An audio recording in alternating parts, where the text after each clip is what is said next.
Maraming netizen at kapwa celebrities ang nabulabog sa birthday pasabog post ni Catherine Bernardo. Maging si Nadine Lustre ay hindi napigil ang pusuan ang pinag-uusap ang 29th birthday photo ni Catherine sa Instagram. Mukhang wala na talagang rivalry sa dalawang aktres dahil mismong mga fani ni Nadine ang nakapansin ng pagli-like ni Nad sa postcat at shinare ang tungkol doon sa ex.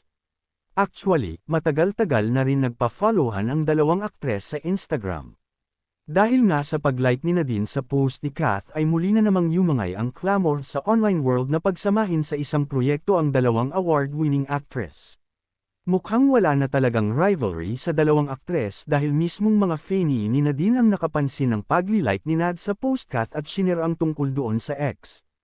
Actually, matagal-tagal na rin nagpa-followan ang dalawang aktres sa Instagram. Dahil nga sa pag-like ni Nadine sa post ni Kath ay muli na namang yumangay ang clamor sa online world na pagsamahin sa isang proyekto ang dalawang award-winning actress. Advertisement.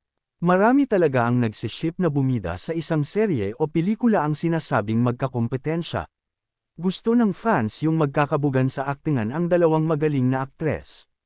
Imagine, grabe ang talakan ng mga fan nila before at halos below the belt ang mga hanash nila. Pero ngayon nga ay nakakatuwa na kasabay ng pagmamator ni Kath at Nads na nagmature rin ang mga fani nila. Alam naman kasi nilang okay na ang mga idolo nila at walang dapat pag-awayan pa.